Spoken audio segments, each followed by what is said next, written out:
My family abandoned me at 17. With a note saying, "You'll figure it out." Now they want back in. Because I'm a millionaire. So I took them to court. When I was 17, my family moved 2 states away without informing me. They left a letter that read, "You'll figure it out." 12 years later, after I'd made it without them, they reached out to reconnect. When I was 17, I returned to a completely vacant house with a note on the kitchen counter. It was the cruelest thing I had ever read. It simply said, "You'll figure it out." I wasn't sure what I had done wrong. I assumed they were tired of pretending they liked me. But the truth was that they had never pretended. When I was 13, I cooked a birthday cake for my mother by myself, only to have her describe it as clumpy. At 15, I taught my brother through his finals, while he called me a know-it-all and slammed the door in my face. At 16, I gave my entire paycheck to my father so he could pay bills, but when I brought it up later, he raged at me because he felt I was useless. I was always useful but not liked. My parents and brother, my only family, had packed up and relocated 2 states away without informing. I found out from the landlord a week later. They canceled the lease early, so I had a week to move out. I spent 3 nights at a friend's house before running out of places to go. Eventually, I was sleeping in the rear of a storage container that I had rented with my last savings.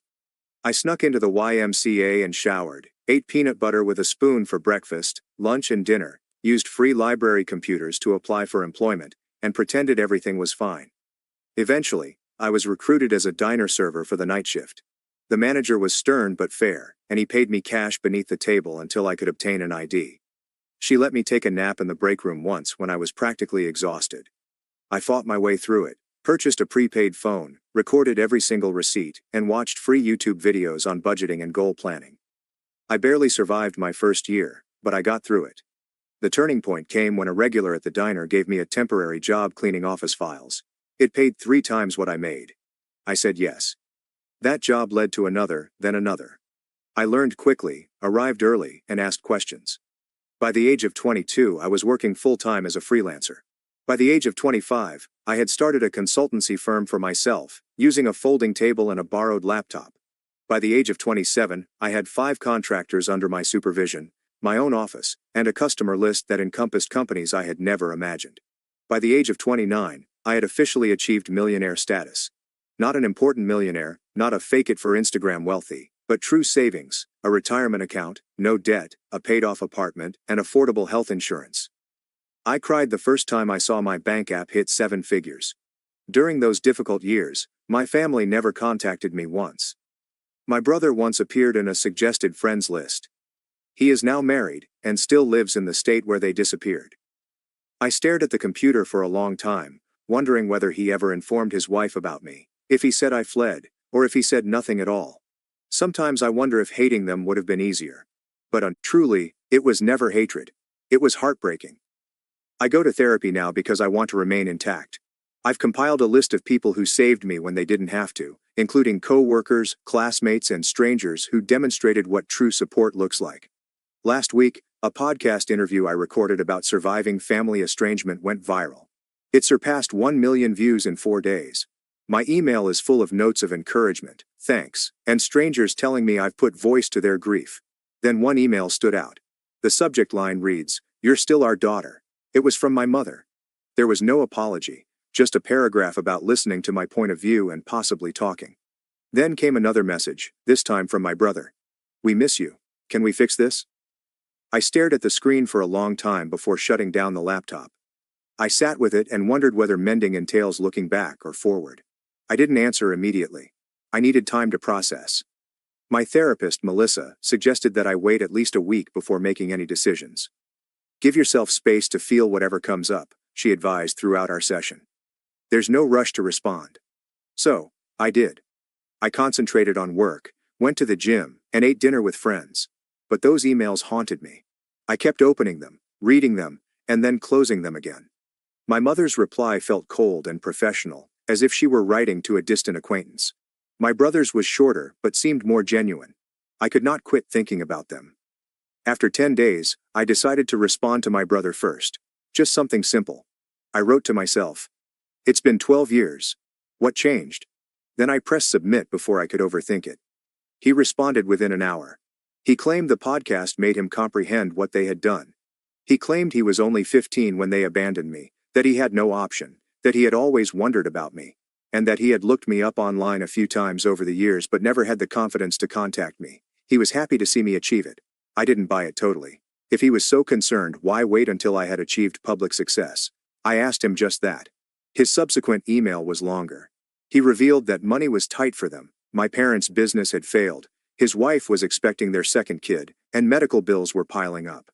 I felt my stomach drop. That was the actual cause. I did not reply for another week. Then my mother sent a follow-up email with old family photos attached, including pictures of me as a newborn, us at the beach when I was about 5 or 6, and Daniel and I creating a snowman. Happy times that seemed to belong in someone else's life. She stated at the bottom of the email, "We made mistakes. We want to make amends." I shared Melissa's emails during our next session. She reminded me that I had control, that I could set limits, and that I owed them nothing. However, she said that closure, whether in the form of reconciliation or a final goodbye, would help me move forward. I nodded, but within I was conflicted. Part of me wanted to tell them to go to hell. Another part wanted to know why they abandoned me, and a tiny dumb part of me still wished they would love me. I planned to meet my brother first, with no parents. We planned to meet at a coffee shop in Chicago, about halfway between our homes. I flew in the morning, booked into a hotel, and attempted to relax. I almost canceled 3 times, but at 2 p.m., I strolled into the coffee shop and noticed him right away. He appeared older and heavier, with a receding hairline, but his eyes remained the same. When he spotted me, he stood up awkwardly and unsure. I did not hug him. We just sat across from each other, holding our coffees like strangers. The first 20 minutes were spent making awkward small conversations about the weather, my travel, and his drive. Then he began apologizing. "Ava, I'm sorry," Daniel whispered, his voice cracking.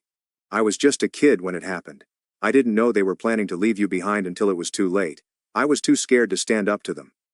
I simply listened, scanning his face for clues of dishonesty. He was earnest, but I had been duped before. I asked him the question that had been bothering me for 12 years. Why me? Why was I left behind? He looked down at his coffee. "They always saw you as the strong one. The independent one. The one who would be fine on your own. They thought you didn't need them as much as I did. They convinced themselves you'd be better off without them." That was the most ludicrous thing I had ever heard. I told him about the storage unit. Weeks of eating peanut butter, showering at the YMCA, and working night shifts at the age of 17. His face crumbled. "I didn't know," he muttered. "They told me you had a plan. That you wanted to stay behind. That you were going to live with a friend's family. That you'd chosen to separate from us." All falsehoods. By the end of our meeting, I didn't know what to think. He appeared truly sorry. He showed me images of his wife and children, explained his position as an accountant, and inquired about my business. He did not outright beg for money, which shocked me. He hugged me as we separated. I allowed him to hug me, but I did not reciprocate. I just stood there, arms by my sides, feeling nothing. Back at the hotel, I called Melissa and told her everything. She pointed out that while my brother appeared sorry, he was still portraying himself as a victim rather than admitting his role in my abandonment. She was correct. He was 15, not 5, old enough to pick up the phone, send an email, and check in on me after 12 years. That night, my mother called. I hadn't given her my phone number, so Daniel must have. I almost did not respond, but curiosity won out. Her voice sounded older and raspier. When I said hello, she burst into tears and began telling me how proud she was of me, how she had always known I would succeed, and how special I was. I allowed her to talk herself out. Then I asked her the same question I had asked my brother. Why me? Her response was different. "We were in debt, Ava. We couldn't afford 3 mouths to feed. We knew you were smart enough to make it on your own. We figured you'd go to social services and get placed with a better family. We thought we were doing you a favor." I hung up on her, blocked her number right away, threw my phone across the room, and screamed into a pillow. The next morning, I received an email from my father, our first contact in 12 years. He did not apologize. Instead, he wrote about how difficult their lives had been, about medical bills and failed businesses, about Daniel's wife needing surgery, and about their impending eviction. Finally, he asked if I could help the family. Not a single question about my life. Not a single acknowledgement of what they'd done. I forwarded the email to Melissa with the subject line. And there it is. She called me immediately, despite it being Sunday.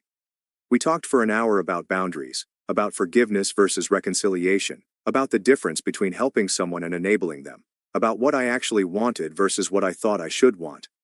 By Monday morning, I had made my decision. I emailed my brother, told him I was glad we'd met, that I understood he was in a difficult position when we were younger, that I was willing to have a relationship with him and his family but with clear boundaries. No money, no loans, no financial support of any kind, and no relationship with our parents until they took full responsibility for their actions. His response was immediate and telling. "I'm really disappointed, Ava," he wrote. "Our parents really need help. Families should support each other. You're being selfish with your success." All the guilt buttons they'd installed in me as a child pushed at once. I didn't respond. Instead, I booked an appointment with Melissa and a vacation to Bali. I needed space to process everything. 3 days later, Daniel called. Left a voicemail apologizing for his email. Said he understood my position. Said he still wanted a relationship on my terms. Said he'd respect my boundaries. I listened to it twice, trying to decide if he was sincere or just changing tactics. I decided to give him one more chance, but with my guard up. I went to Bali anyway. Spent 2 weeks on the beach, hiking through rice fields and meditating. I needed the distance. When I got back, I had 6 more emails from my dad, each more desperate than the last. I didn't read past the subject lines. I also had a text from Daniel, asking if we could talk again. I agreed to a phone call, nothing more. The call started okay. He apologized again for pushing. "I've been thinking a lot about what you told me," he said. "I'm in therapy now too." I believed that part. He sounded different and less defensive. We talked about his kids, about my business, normal stuff. Then he mentioned that our parents were coming to visit him next weekend, asked if I would consider meeting them just for an hour, in a public place. I felt my chest tighten. "I'm not ready for that, Daniel." He pushed a little, but backed off when I got quiet. After we hung up, I called Melissa. We had an emergency session that night. She helped me realize I was afraid of seeing them, not because I hated them, but because I still craved their approval. Still wanted them to love me. Still wanted to be enough. It was pathetic, but it was true. I cried. For an hour in her office. The next day, Daniel texted again. Said our mom was crying all night after he told her I wouldn't meet them. Said our dad was talking about driving to my city anyway. I felt panicky. Blocked Daniel's number immediately. Then I called my assistant and told her I was working from home for the week, ordered groceries for delivery and basically hid in my apartment like a scared kid. On Wednesday, the doorman called up. Said there was a couple asking for me, wouldn't give their names. I knew instantly. Told him I wasn't accepting visitors. 5 minutes later, my phone rang from an unknown number. I let it go to voicemail. It was my dad. "Ava, we drove 8 hours to see you," his angry voice said. "You're being childish. We deserve a chance to explain." I deleted the message and turned off my phone.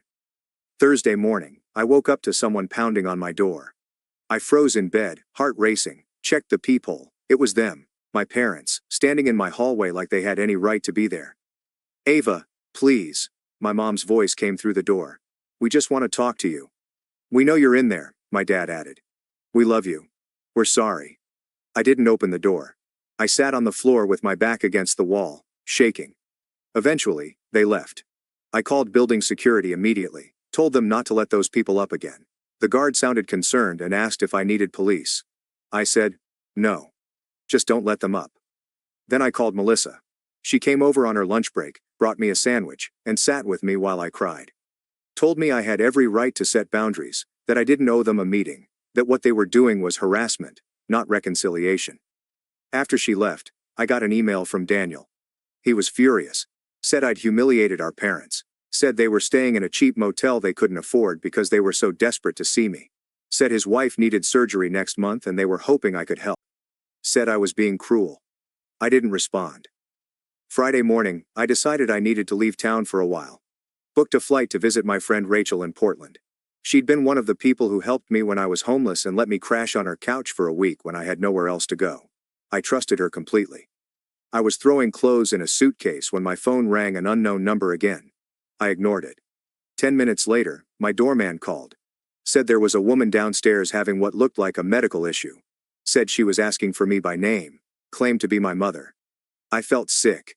Told him to call an ambulance if she needed help, but I wasn't coming down. He sounded uncomfortable but agreed. I finished packing and headed downstairs an hour later. Checked the lobby carefully before entering. No sign of them. I felt relieved, but also weirdly guilty.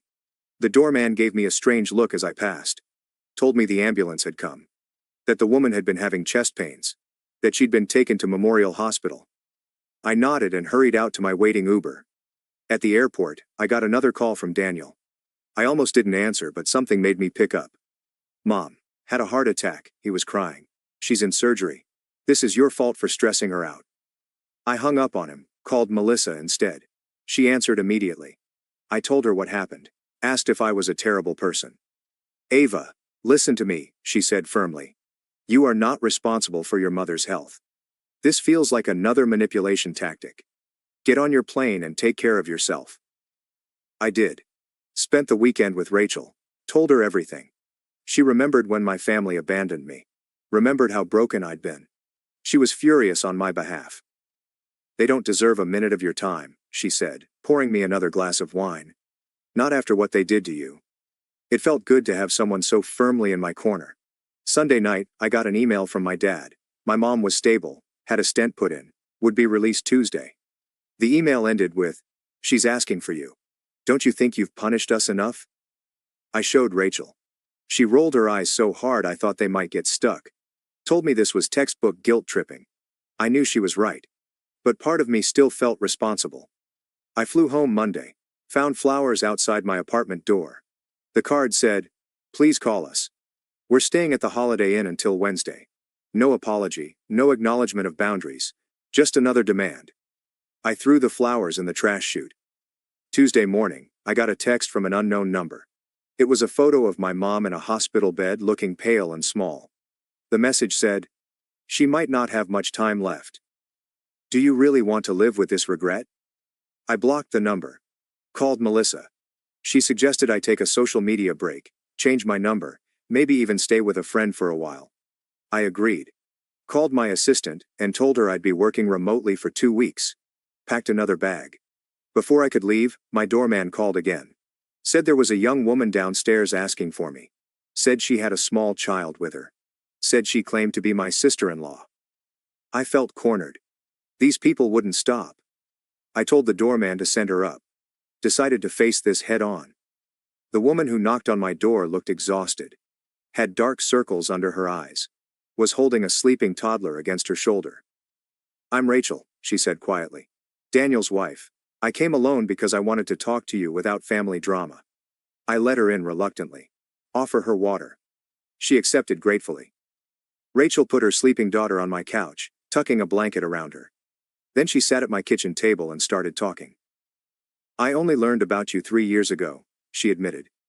"Daniel told me you ran away at 17, cut contact with the family. I always thought it was strange but never pushed. Hearing your podcast was a shock. I confronted him, and he finally admitted the truth. I just listened, not sure what to believe anymore." Rachel seemed sincere. "I'm horrified by what they did to you," she continued. "I insisted Daniel reach out, but I had no idea they were going to ask you for money. I'm embarrassed and angry about that. Yes, I do need surgery for a thyroid condition, but we have insurance. Your parents are the ones in financial trouble, not us."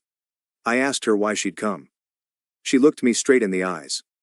"You deserve to know the whole truth," she said.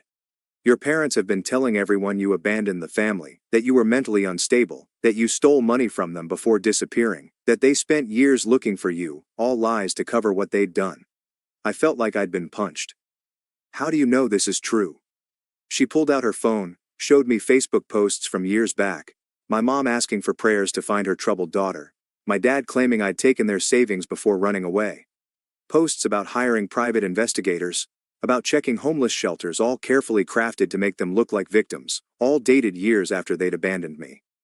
Rachel apologized for being part of it, even unknowingly. Said she'd confronted my parents too. That they'd admitted everything to her when she threatened to tell the whole family the truth. That they were desperate now because their lies were unraveling. That my podcast had people asking questions they couldn't answer. Her daughter woke up to a cute little girl with curly hair. "This is Lily. Rachel said softly. She's 3. I have another daughter on the way. I want my children to know their aunt, but only if you want that too. No pressure, no guilt, just an open door if you ever choose to walk through it. After they left, I sat in my apartment for hours, processing. Called Melissa again, told her everything Rachel had said. She wasn't surprised. Abusers often control the narrative, she explained. They create alternate realities where they're the victims. She asked what I wanted to do now. I honestly didn't know. That night I got another email from my dad.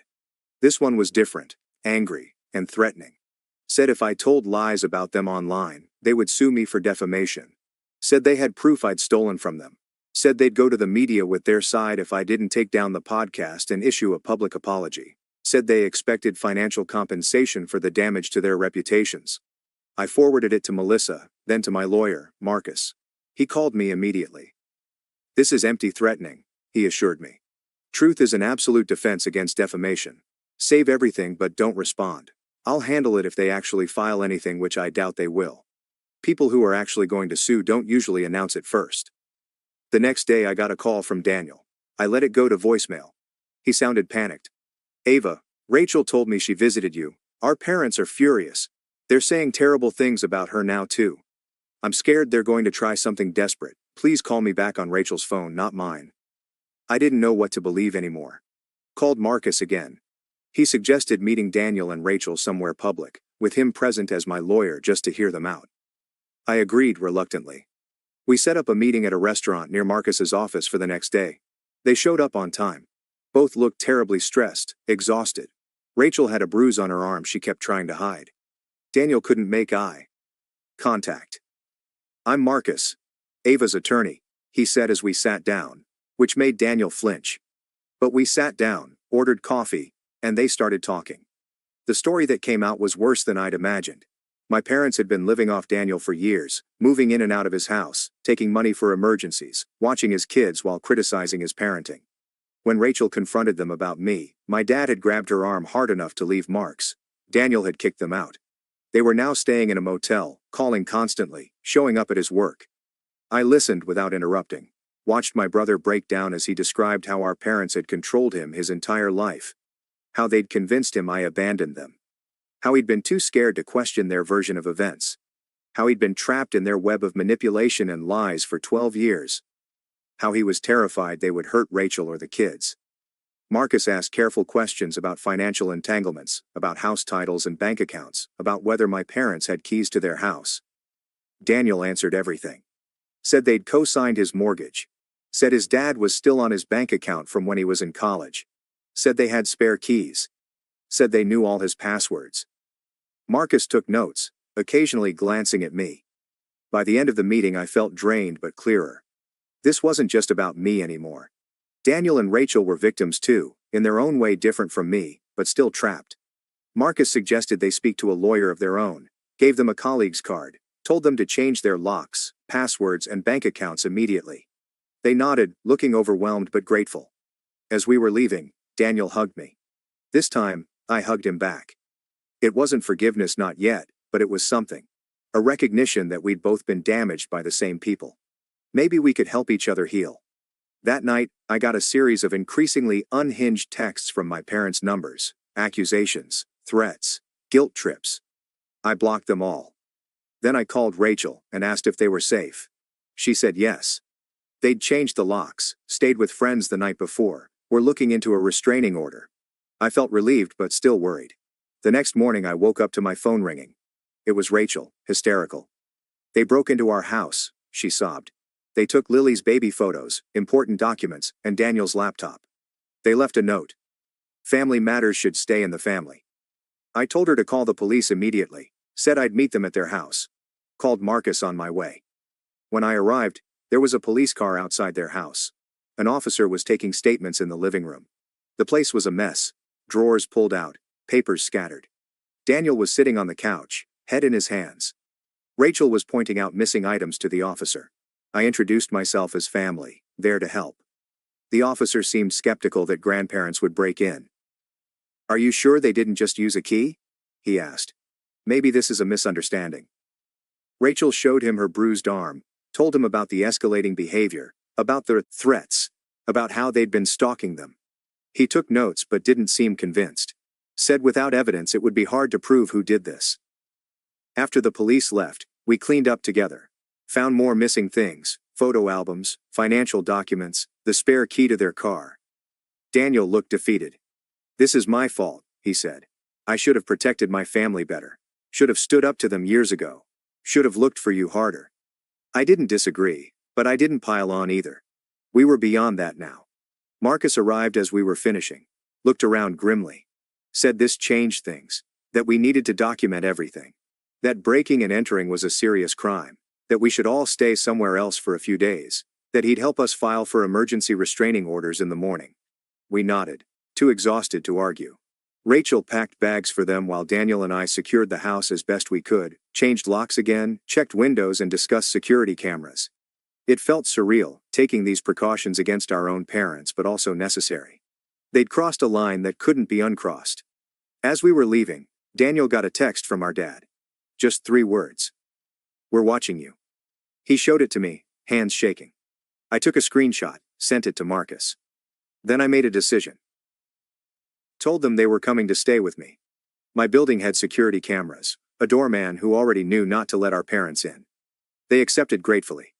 That night, the 4 of us ate takeout in my living room. Lily played with toys Rachel had packed. We talked quietly about the next steps, about restraining orders, about police reports, about changing phone numbers and email addresses, about possibly moving to a new house, about how to protect ourselves long term.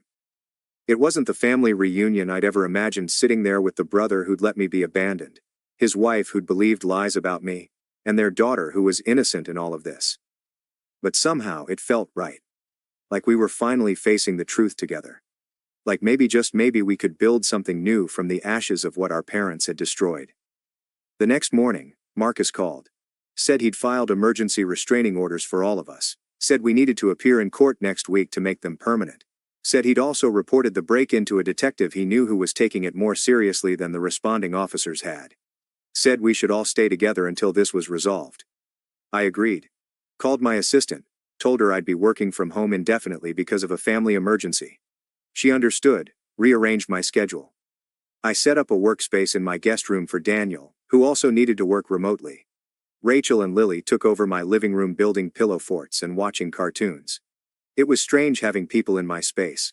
I'd lived alone for years, liked my quiet routines, my clean counters, my empty sink. But there was something comforting about the noise too, about Lily's laughter, about Rachel's quiet humming as she folded laundry, about Daniel's typing from the other room. It felt like family.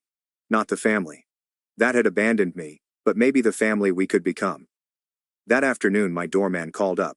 Said there was a delivery of flowers. I told him to check the card before sending them up. He read it to me. "We know where you all are. This isn't over." I told him to refuse the delivery, and to call the police if the delivery person wouldn't take them back. Then I called Marcus again.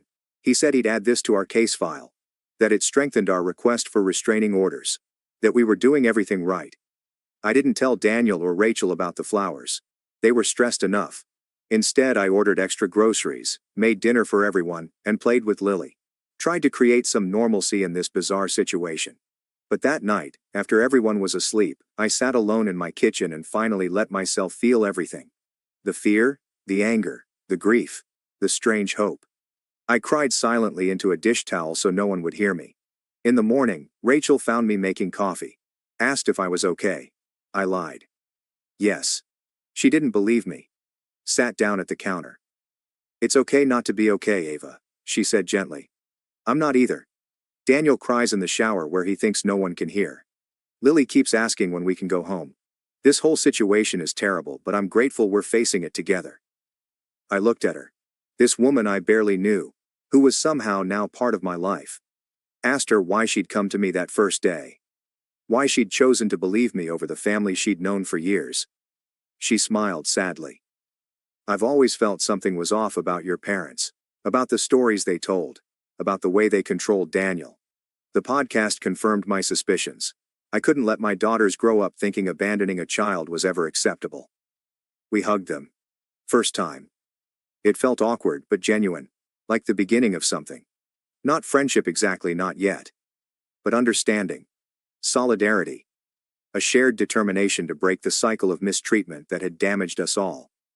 The next few days fell into a routine: working, cooking, playing with Lily, checking in with Marcus, jumping at unexpected noises, flinching when phones rang. Living in a strange limbo of domestic normalcy and underlying tension.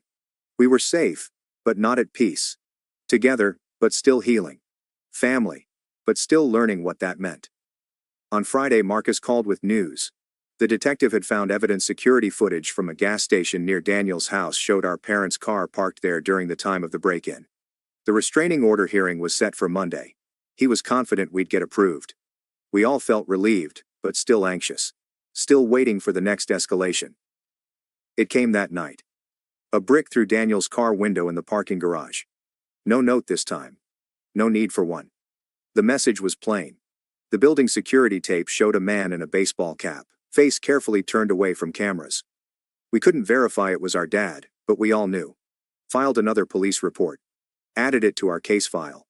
Tried not to let Lily know how afraid we were. Sunday night we sat together preparing a strategy for court. What to wear, what to say, what proof to bring. How to describe our family history without seeming crazy. How to make the judge realize the pattern of escalation. How to protect ourselves legally and physically. It was bizarre discussing our parents in this manner, like talking about strangers. Dangerous strangers who happened to share our DNA. As we talked, my phone pinged with an email notification from my mom. Subject line: last opportunity. I almost erased it unread. But something made me open it. It was short. Just one line. If you go to court tomorrow, you'll regret it for the rest of your life. I showed it to Marcus, who'd stayed for dinner. He took a snapshot, added it to our file, and told me not to respond. Said this kind of threat would only strengthen our case. That night, none of us slept well.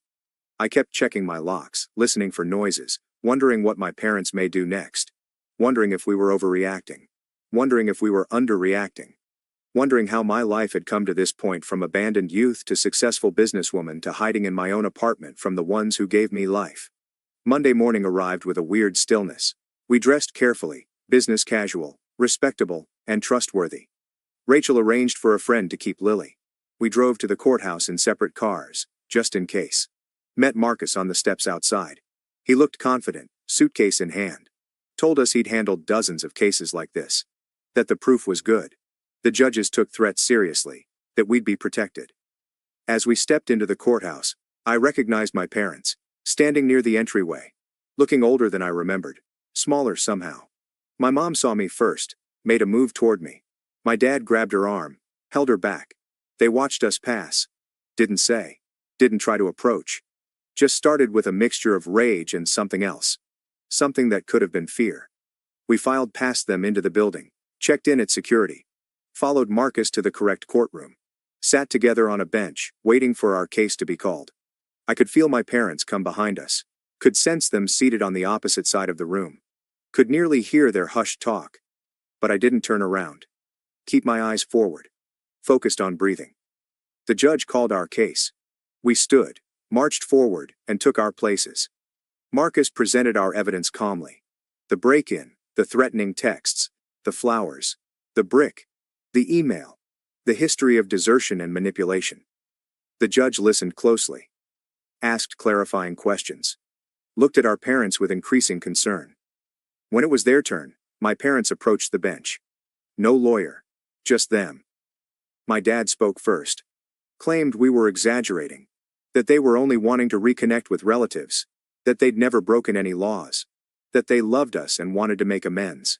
That this was all a misunderstanding blown out of proportion. The judge questioned the security footage. The menacing messages. My dad refuted everything. Said it wasn't them on the camera. Said their texts were being misread. Said they were the victims here, not us. My mom nodded along, periodically blotting at her eyes with a tissue. Then the court addressed them directly about abandoning me at 17. My dad hesitated. Started talking about troublesome kids, about difficult decisions, about doing what they thought was best. The judge cut him short and asked again, directly, "Did you leave your small child alone and relocate to another state?" My father looked down and mumbled something about financial trouble. The judge's expression darkened. After hearing from both sides, the judge approved our restraining orders. 3 years. No contact. Please avoid approaching our homes or offices. No messages from third parties. Any infraction would lead to immediate arrest.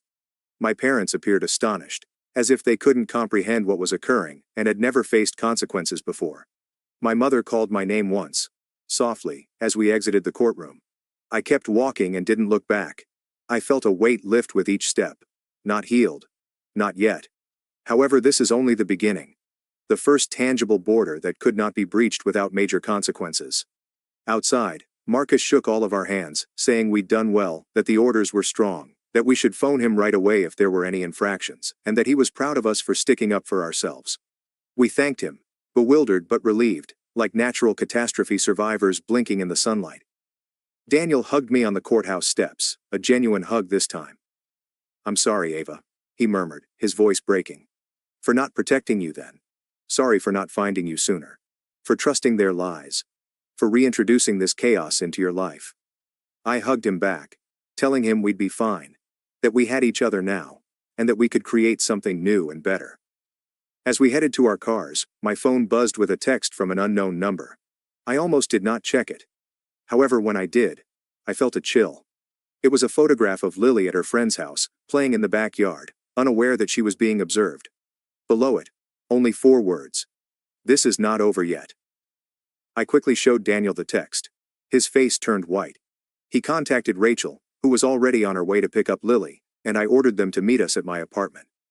Then I contacted Marcus from the car, my hands trembling so much that I couldn't hold the phone. He urged me to forward him the text and drive straight home, that he'd call the cops and meet us there, and that this was a blatant breach of the restraining order. He encouraged me to remain cool but watchful. The drive back seemed to take forever, and I kept checking my mirrors, paranoid that my parents were following me.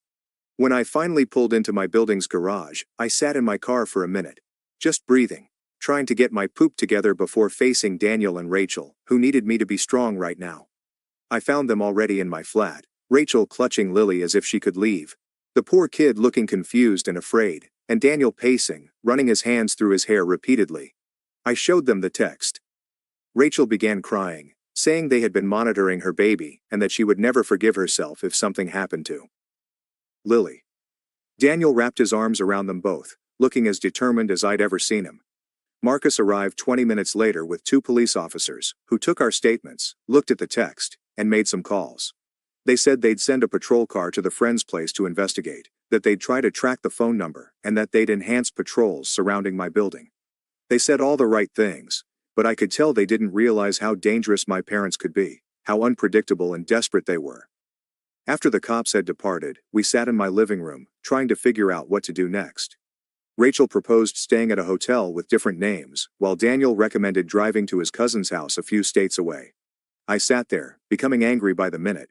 This was just bullshit. We had done everything legally, including going through all of the legal processes and obtaining restraining orders, yet they were still harassing us and controlling our lives via fear. I stood up abruptly. "I'm done running," I responded, "and hiding. I'm done having others determine how I live my life. They have already stolen my childhood. I'm not giving them my adulthood either." Daniel looked at me like I was insane. "What are you going to do?" I honestly didn't know, but I knew we couldn't keep living this way. That night we took turns keeping watch while the others slept. I took the first shift, sitting by my living room window, all lights turned out, observing the street below.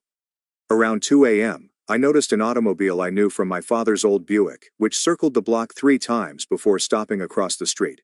I took shots with my phone and then awoke Daniel. We watched as our father sat in his car, peering up at my building, not approaching or technically breaching the restraining order.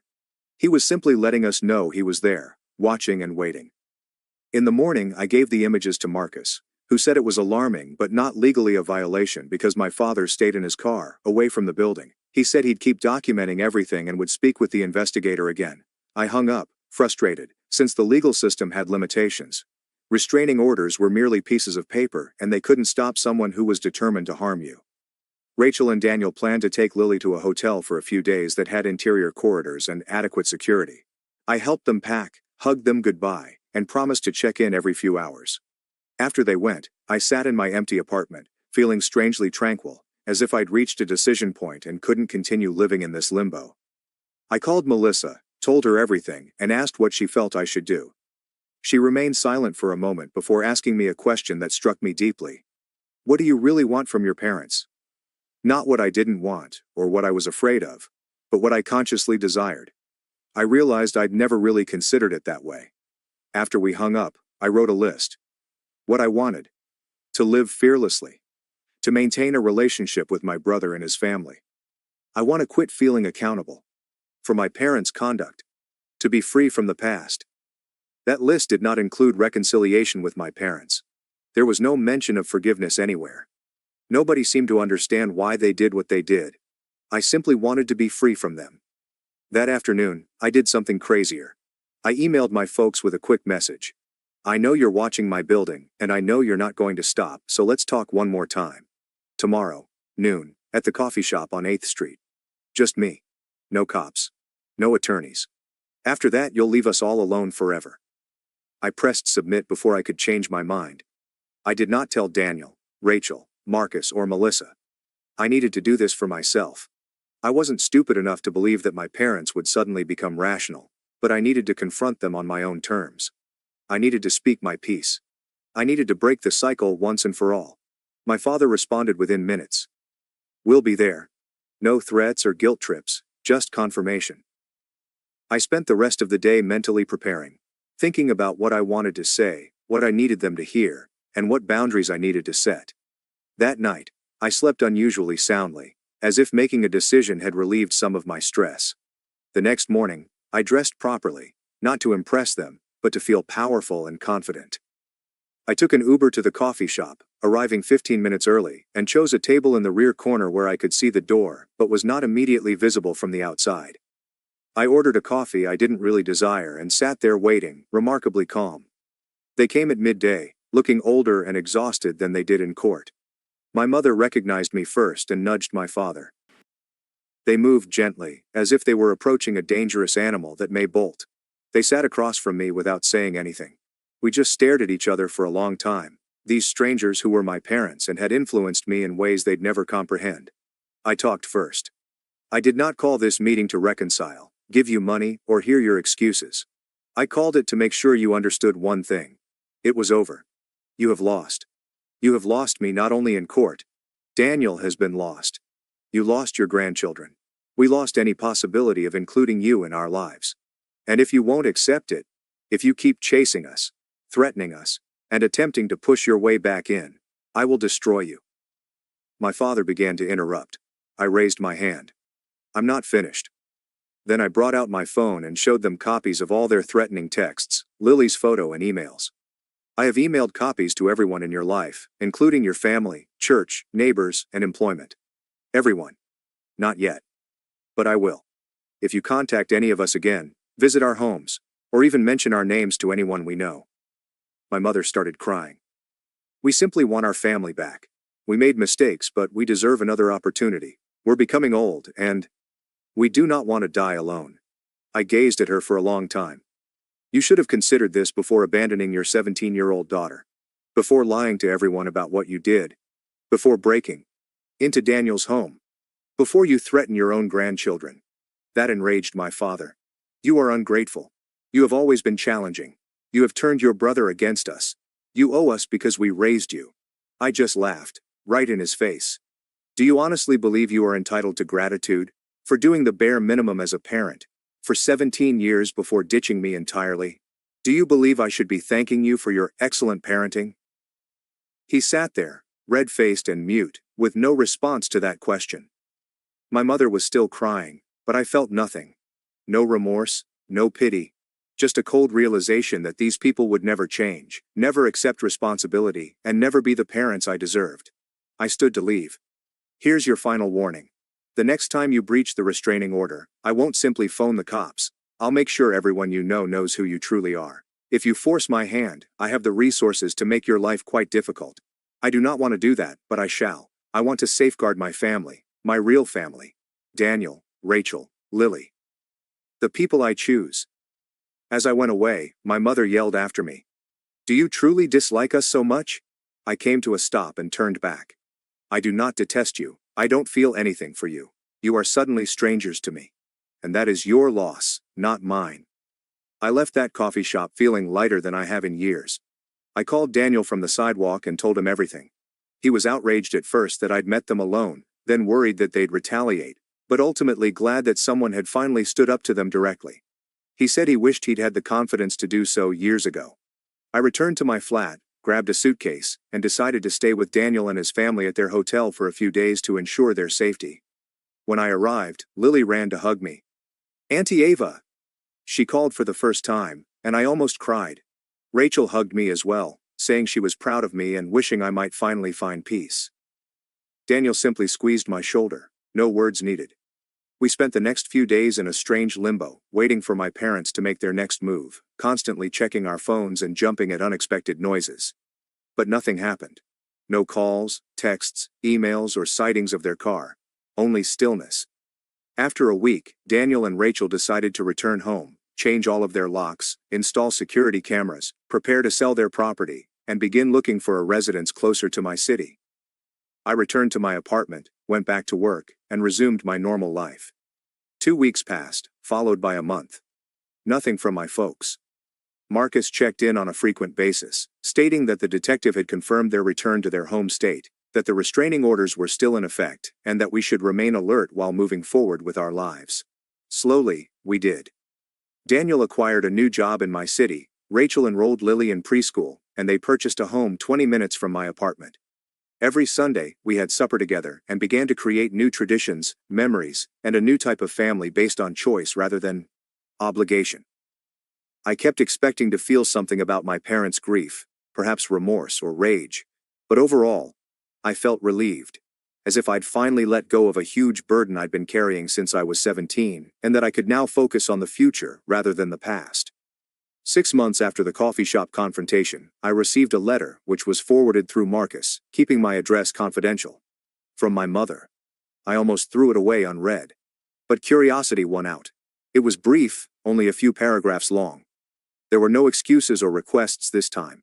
Just an admittance that they had badly harmed me, that they had failed as parents, that they understood why I wanted nothing to do with them, that they were seeking counseling, and that they would follow the restraining orders. They hoped that someday I might be willing to hear a proper apology, but understood if that day never happened. I showed it to Daniel, and he received an identical letter. We spoke about it over dinner that night. Whether it was genuine, whether it altered anything, and whether we could ever trust them again. We didn't draw any conclusions. We simply vowed to take things one day at a time, to prioritize our healing, and to safeguard the family we were creating. I keep the letter in a desk drawer. Not because I am prepared to forgive. Not because I want to reconcile, but because it represents something significant. My parents finally accepted my right to create boundaries, to choose who I allow into my life, and to define family on my own terms. Last week, Lily celebrated her 4th birthday. Daniel and Rachel encouraged me to help plan it, and we had it at my place, with balloons everywhere, a cake purchased from a fancy bakery, and presents stacked on the coffee table. Lily goes around in a princess gown, smiling. Rachel is snapping pictures. Daniel is barbecuing on my balcony. Friends came by during the day, so much noise, so much joy. At one point, I moved into the kitchen for a moment alone, just looking through the doorway as Daniel swung Lily around in circles, Rachel laughing at something a friend said, and my apartment, which had previously been empty and quiet, filled with life and love. I recalled the message on my kitchen counter 12 years ago. You'll figure it out. And I did. Not the way they intended. But I had figured out what family should be, what love should be, and what I had always deserved. I am not suggesting that everything is perfect now. I still have trust difficulties, go to therapy every week, have occasional nightmares about being abandoned, and flinch when my doorbell sounds unexpectedly. But I, and we all, are mending. Creating something new from the broken bits of our history. Something stronger, something picked, something real. People sometimes question if I'll ever reconcile with my parents, if I'll ever allow them to see Lily, and if I'll ever forgive them for what they did. I don't have answers to such questions yet, perhaps someday, maybe never. But I know this. I am no longer defined by what they did to me. I am characterized by what I built afterward. By the person I decided to become. By the family I choose to make.